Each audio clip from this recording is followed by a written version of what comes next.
김문수 후보가 어제 기자회견을 자청을 해가지고 몇 가지 뭐 정치 개혁에 관한 이야기를 했죠. 뭐 국회의원 정수를 10% 감축하겠다.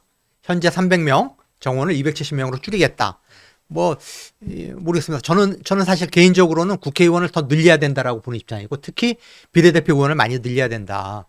아니, 그 대신에 지금 국회의원에 들어가는 예산은 동결을 하고 국회의원을 늘려다는 입장이거든요. 저는 근데 그 부분을 이야기할 건 아니고, 어찌됐든 간에 그걸 이야기하면서 국무위원회 3분의 1 이상을 40대로 임명하겠다. 그런 얘기를 했어요. 그런 얘기를 하면서 40대 총리도 나올 법하지 않냐, 지금. 그런 얘기를 했는데, 그게 정치권에서는 이준석을 염두에 둔 이야기다. 자, 이준석 캠프에 들어가 있는 조선일보 논설위원 출신 이동훈. 그래, 이동훈, 예, 논설위원. 대변인인가요? 네, 대변인 하고 있죠. 대변인 하고 있죠. 공보단장 겸 대변인. 그 윤석열이 정치에 처음 뛰어들었을 때 윤석열의 첫 대변인을 했던 이동훈. 그렇죠. 네, 그렇지만 곧바로 또 그러나 그렇지만 경질이 됐었죠. 이제 안 좋은 그런 사건에 연루돼가지고 일주일 만에 낙마를 했죠. 네. 근데 지금 이준석 캠프의 공보단장으로 가 있는데 엊그제 페이스북에다가 재밌는 글을 띄웠지 않습니까? 재밌는 글이라기보다는 실제 사실이겠죠. 국힘의 친윤들이 이준석을 이 대선 경쟁에서 낙마시키고 이제 단일화로 끌어들이기 위해서 당권을 주겠다고 제안을 했다라고 띄웠어요. 그리고 민주당이 지금 공직선거법 위반 혐의로 김문수 후보하고 그 국힘의 친윤들을 지금 고발한 상태고, 서울경찰청인가요? 네네. 고발을 한 상태고, 근데 충분히 저는 개연성이 있다. 개연성이 있다. 아니, 이준석을 이게 주저앉히려면은 뭔가 당근을 제시를 해야 되는데, 그 정도는 줘야죠. 너 당권 줄게. 대선 끝나고 당권 너한테 넘겨줄게. 라고 제안을 했다는 건데, 어쨌든 그건 이제 공개돼 버렸으니까. 그리고 이준석이 거부를 한 거죠. 거부를 했으니까 그렇게 이제 공개를 했겠죠. 그리고 김문수 국힘 후보가 어제 꺼낸 카드가 너 총리 줄 수 있어. 그러니까 대통령만 빼놓고 뭐든지 줄 테니까 제발 단일화 해줘. 라는 메시지를 던진 거죠. 야, 총리를 거래하듯이 이렇게 만드는, 더구나 우리는 대통령제 국가 아닙니까? 그렇죠. 외국처럼 총리가 각 당의 연합에 의해서, 연합에 의해서 네. 이루어지는 연합정부라면 모르지만 네. 우리 같은 경우는 대통령이 사실상 현재는 임명을 하는 그러나 만인 지상의 자리인데요. 이걸 지금 이준석이라는 이 대선 국면에서의 카드로 활용하기 위해서 그 자리를 거래한다?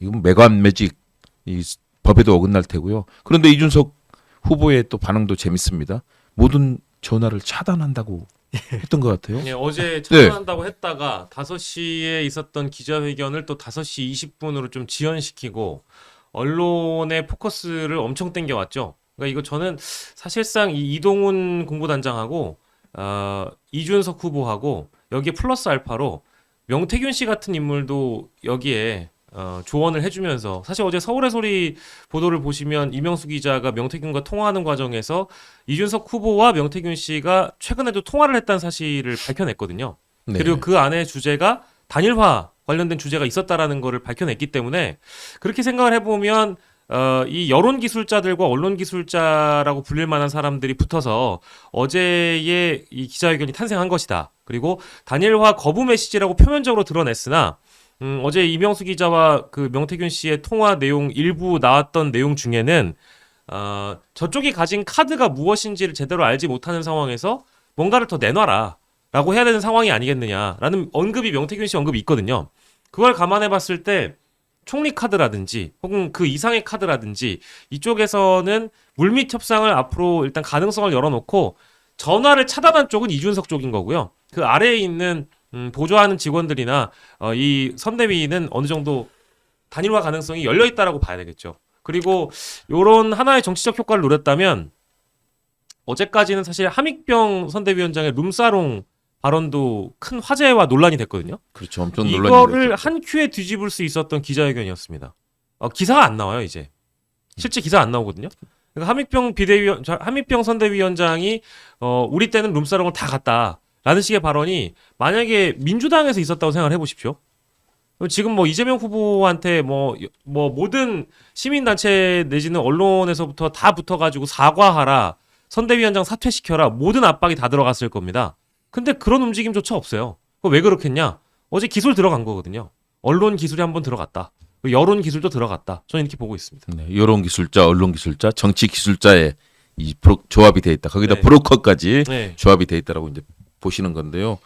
그런 그 이준석 후보의 반응, 뭐 전화를 차단한다고 해서 뭐 보고 안 받고 뭐 문자라든가 그러진 다양한 않겠죠. 뭐 그 SNS 네. 안 하겠습니까? 다 하죠. 다 하면서 단지 말씀하신 것처럼 이 상황에서 자신의 몸값을 올리고 주가를 올리면서 판을 만드는 그런 전략이라고 봐야 될 텐데요. 고재학 대표님 어떻습니까? 이 판에서 뭔가 성사가 될까요? 뭐 총리직을 걸든 당권을 걸든 지금 엄청난 이 거래 당근책이 나오고 있는데요. 성사 가능성이 있을까요? 정치는 생물이고, 네. 뭐, 이 25일부터 이제 기호 투표용지 인쇄에 들어가지 않습니까? 그러면은 그 전에 사실 이제 24일까지 단일화를 하는 게 맞는데, 그거는 사실상 물 건너간 것 같고, 그렇지만 지난 대선에서 보면은 윤석열과 안철수 두 사람이 단일화한 게 사전 투표일 바로 전날이었거든요.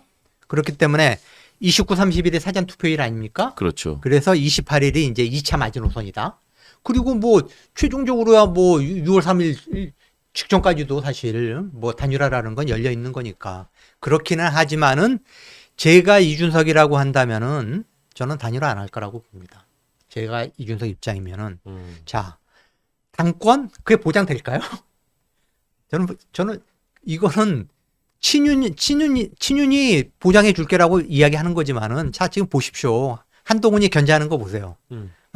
한동훈 지금 노골적으로 지금 견제하고 있지 않습니까? 아니 그 친윤하고 그 이준석이 거래하면서 이게 뭐 아니 이 국힘을 통째로 갖다 바치겠다는 거냐 이러면서 지금 견제하잖아요. 네. 엄청난 견제가 들어오고 다음에 뭐 홍준표 일단은 뭐 자기는 대선 때까지는 이제 잠잠하겠다. 대선 끝나고 돌아오겠다라고 하지만은 박지원 의원이 이야기했잖아요. 다음 당권은 홍준표가 가져갈 거다. 자기가 보기에 홍준표의 정치력을 이길 사람이 별로 없어 보인다. 한동훈은 여전히 정치 신인이고 이준석 그렇기 때문에 이게 지금 국민의힘 친윤들 한동훈, 홍준표 다 대선에 이겨야겠다라는 열망을 가지고 김문수를 돕는 게 아니고 대선 이후에 보수의 세판짜기가 벌어졌을 때 당권 잡는 데 다들 지금 관심이 가 있어요. 그런데 한동훈이 먹을지 홍준표가 먹을지 알 수 없는 거예요. 이준석 입장에서 아니 그게 100% 보장되는 거면 모르지만은 굉장히 불확실해요. 그걸 어떻게 봤습니까? 정치에서는 모든 불확실성을 감수하고 그 속에서 이겨내는 건데요. 어제 김용남 의원의 전망과는 지금 완전히 다른 얘기를 하셨습니다. 어제 김용남 전 의원은 와서 무조건 단일화한다. 그리고 몸값을 높이고 지금 시기를 보고 있지만 한다라고 하는데 우리 고작 대표님 또 반대 의견을 얘기하셨는데 우리 박윤식 평론가님 어떻습니까? 이게 사실은 지금 남은 굉장히 중요한 변수 중에 하나가 단일화거든요. 네. 어떻게 판단하십니까? 저는 일단은 어제 기자회견을 하는 거를 보고 원래는 그저께까지가 이틀 전까지는 단일화를 하지 않을 것이고 하지 않았으면 좋겠다라는 말씀을 좀 드렸어요. 왜냐하면 그간 이준석 후보 측에서 뱉어왔던 소위 이제 국민의힘을 내란 텐트로 규정을 하면서 내란 텐트에는 들어가지 않겠다. 단일화를 완전히 일축하고 그래 왔거든요. 근데 만약에 단일화를 하게 되면은 자신의 정치적인 자산도 잃을 뿐만 아니라 기존의 자신들의 말이 거짓말이 된다라는 것이 되기 때문에 국민의힘에 기어 들어가서 새로운 정치라는 것을 열 수 있겠느냐. 그 가능성이 너무 떨어지잖아요. 지금 이미 국민의힘의 이 자중질환을 보면서 국민들의 평가가 끝난 상황이기 때문에 저 밭을 먹는다고 한들 리모델링 수준의 보수 개혁이 아니라 지금은 창건이 필요한, 그러니까 골조부터 다 무너뜨리고 새로 세워야 되는 시작이 필요한 단계인데 그냥 저 썩어 문드러진 텃밭을 먹는다고 해가지고 이준석의 정치가 새로워진다? 숫자만 늘어날 뿐이지 본질은 달라지지 않거든요. 그러니까 그거를 개혁신당이 그동안 저와 동일한 얘기를 해왔는데 이준석 후보가 만약에 단일화를 하면 거짓말쟁이가 되는 거잖아요. 그래서 저는 하지 않는 것이 좋다라고 말씀드렸는데 어제부터 시작된 단일화 거부에 대한 폭로 그리고 단일화 거부 기자회견을 보고 제가 느낀 점은 단일화의 가능성이 점점 높아지고 있거나 단일화의 협상이 기존에 있었거나 이런 두 가지의 가능성을 보게 됐습니다. 그래서 이 기자회견을 통해서는 자신의 급을 뭐 김문수 급으로 올려놓거나 아니면 김문수를 제끼고 이재명 후보와 자신과의 대결로 구도를 잡으려고 한다거나 이제 이런 노림수가 있는 건 알겠는데 가장 중요한 건 그겁니다. 이준석이라는 정치인은 전형적으로 팬덤 의존형 정치인이기 때문에 자신을 맹목적으로 지지하는 혹은 이 어떤 커뮤니티 쪽을 주로 신경을 많이 써왔던 정치인이기 때문에 자신의 지지자들이 동의하지 않는 정치를 못한단 말이에요. 그래서 과거에 우리가 총선 때 보면 이낙연의 새로운 미래라든지 여러 이제 정당과 합쳐져 가지고 소위 잡탕밥을 만들었을 때 그때 가장 자신의 세력 기반이라고 두드러진 이 펜코라는 사이트에 있는 지지자들이 어마어마하게 반대를 했어요. 그러자마자 20일도 안 돼가지고 당을 깨버리고 다시 개혁신당으로 독자선언을 간단 말이에요. 이번에 단일화도 마찬가지입니다. 이런 시기에 단일화를 하게 되면 그 지지자들의 반발이 불보듯 뻔하니까 어제 기자회견으로 슬슬 자신들의 명분을 찾아 나가는 단계에 돌입했다. 즉 총리 자리도 준다고 하지, 당권도 준다고 하지. 우리가 지금 이런 상황에 놓여 있어요. 여러분들이 조금만 도와주시면 저희가 실제 단일화는 할 수 있습니다라는 그 간을 보기 시작을 한 겁니다. 원래 이동훈 공보단장의 페이스북 폭로나 어제 기자회견이 없었다라고 한다면 저는 그 단일화를 하지 않겠다는 진정성을 믿을 수 있었거든요. 근데 폭로가 있고 기자회견이 있고 이제 앞으로 어떤 식의 물밑 협상이 있을지 모르겠지만 앞으로 계속적으로 간을 보는 정치를 함으로 인해서 단일화의 가능성이 점점 더 높아질 수 있겠다. 이런 예상을 좀 해보겠습니다. 네. 그래서 단일화가 가능한 쪽으로 움직이고 있다라는 움직이고 그런 있다는 의견이시고요. 그래요. 우리 고재학 대표님은 단일화 이루어지지 않을 것이 가능성이 높다는 쪽으로 이제 하지만 얘기를 저는 했었어요. 기대는 하지 않았으면 좋겠어요. 하지 않는 것이 이준석 후보에도 좋다고 보거든요. 개혁신당에도 좋고. 근데 모르겠습니다. 정치는 현실이니까 지금 두 자릿수의 여론조사가 나왔다고 해서 두 자릿수의 득표를 하는 건 다른 문제잖아요. 그렇죠. 지금 뭐 어제 여론조사를 보면 많이 나온 게 11까지 나왔더라고요. 이게 이제 무등일보라는 신문이 한국갤럽에 의뢰해서 조사한 내용은 11%, MBS 정기조사는 10%까지 나왔단 말이에요. 근데 이것이 득표율로 이어지지는 않을 거라고 봐서 본인들도 아마 불안불안할 겁니다. 원래 목표가 두 자릿수였는데 여론조사상 10까지는 나왔고 그러면 전액을 보전받으려면 15까지 나와야 되는데 우리가 과연 그걸 할 수 있을까? 그 현실적인 딜레마에 분명히 지금 빠져있는 상황이라서 11일밖에 남지 않은 상황에서 국민의힘과 손을 잡지 않는다? 총리직까지 넘어왔는데 여기다가 좀 더 그보다 더한 제안을 만약에 받게 되면 총리직도 주고 내각 우선권을 주겠다. 내각 추천 우선권을 주겠다. 이제 이런 것까지 이제 받게 되면 글쎄 뭐 생각해볼 만한 뭐 그런 구미가 좀 당길 만한 제안이겠죠. 그렇죠. 내각과 총리는 그런데 이제 승리를 전제로 한 거고요. 그렇죠. 승리하지 못했을 경우에는 사실은 당권과 이 국민의 힘을 장악할 수 있는 이제 그런 카드들이 필요할 텐데 그동안 봤던 이준석이라는 정치인은 가치라든가 명분 지향형이 아니라 실리 위주 그리고 필요하다면 갈라치기도 거짓말도 언제든 서슴지 않고 하는 그런 전형적인 마키아벨리적인 그런 정치인이거든요. 그렇기 때문에 본인이 생각할 수 있는 실리가 있다면 저는 언제든지 움직일 수 있는 그런 정치 이 흐름을 갖고 있다. 그런 측면에서 단일화가 굉장히 열려 있는 카드라고 보는데요. 고재학 대표님, 이 얘기를 들으시면서 혹시 마음이 변하시거나 그런 건 없습니까?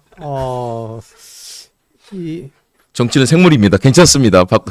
아니 그러니까 저도 네네. 저도 100% 확신하는 건 아닌 거고 아직 11일 동안에 뭐 지지율 추이라든가 이제 여러 가지 이제 변수가 작용을 할 텐데 일단 제가 당권은 그거는 보장할 수 없는 거다라고 말씀드렸고 총리라든가 내각 구성권을 준다고 해도 그거는 의미가 없는 거예요. 그렇죠. 예? 그게 아니 지는 단일화거든요. 지는 단일화에서 무슨 뭐 총리가 무슨 의미가 있습니까? 결국은 남은 거는 그 돈이에요, 돈. 돈 문제 하나인데 뭐 두 분이 그렇게 아주 실리를 쫓는 그런 정치인이라고 한다면은 결국은 돈 문제 때문에 뭐 사실 이전에 그 광노현 교육감이 그 진보 진영의 같은 후보가 이제 드랍하면서 내가 그동안 드린 선거 비용 보존해줘 해가지고 그걸 도와줬지 않습니까? 그래가지고 그게 형사 문제가 됐었잖아요. 그런 것처럼 사실 불법이에요. 불법인데 제가 보기에는 뭔가 물밑 거래를 통해 가지고 좀 뭐 국힘이 좀 보존해주는 뭐 그런 방법들을 제시를 하면서 뭐 이럴 가능성이 뭐 완전히 없다고는 할 수 없지만은 어쨌든 지금까지 보면은 너 총리 줄게, 당권 줄게. 이거는 제가 보기엔 별 의미가 없다라는 거죠. 별 의미가 없고. 그럼 이준석 입장에서 이 돈이 아까 말씀하셨듯이 박영식 평론가가 말씀하셨듯이 어제 처음으로 두 자릿수 지지율이 나왔지만은 이재명 후보나 김문수 후보 같은 경우는 그 지지 후보 바꿀래? 했을 때 4% 5%밖에 안 돼요. 지금 이재명 후보하고 김문수 후보 지지자들은 대선 투표일에도 그대로 표를 찍을 가능성이 95%가 넘어요. 그런데 지금 이준석 같은 경우는 20 내지 25%가 나 후보 바꿀 수 있어라고 답을 하는 거예요. 지금은 이준석을 지지하지만은 20 내지 25%가 나 바꿀 수 있어라고 답을 하고 있단 말이에요. 여론조사에서. 그게 뭔 얘기냐. 투표일이 다가올수록 이준석은 사표가 될 가능성이 높은데? 그러면서 김문수 진짜 꼴보기 싫고 말도 안 되는 후보지만은 이준석이 그래도 보수 쪽에서는 조금 마음에 들지만은 내가 찍어봤자 떨어질 게 분명하니까 김문수 찍자. 이래가지고 실제 득표율은 떨어질 가능성이 있다라는 거죠. 그거를 이준석이 바보입니까? 그거 모르겠어요. 그러면은 지금 자기가 조금 상승세고 두 자릿수까지 지금 지지율이 나왔지만은 이거 한 푼도 보전 못 받을 가능성이 있다라고 했을 때 물론 계속 치고 올라가가지고 뭐 15% 이렇게 하면은 조금 실제 득표율이 좀 떨어지더라도 두 자릿수는 넘기겠다.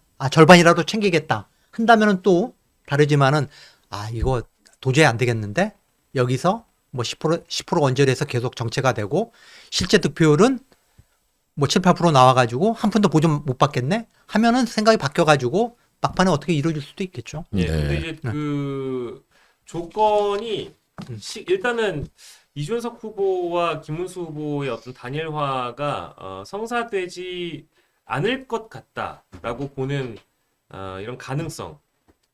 그 가능성이 더 높게 점쳤던 이유는 단일화의 필수 조건을 못 맞췄기 때문이에요. 그러니까 이준석 후보와 김문수 후보의 지지율의 합이 이재명 후보를 못 넘어가거나 그리고 두 지지층이 교차할 수 없는 서로가 서로 지지층들이 융화될 수 없는 그런 특색을 갖고 있잖아요. 그러니까 이준석 후보의 지지층은 김문수 후보를 찍지 않을 것이고 김문수 후보의 지지층은 나중에 단일화가 된다고 하더라도 이준석이 너무 꼴보기 싫어가지고 투표를 드랍할 것이고 이런 가능성이 있었는데 제가 말씀드린 가장 첫 번째 조건을 오늘 넘어간 여론조사 나왔습니다. 즉 이재명 후보가 오늘 갤럽 데일리 조사에서 이재명 후보가 45%가 나왔는데 김문수 후보가 36%가 나왔고요.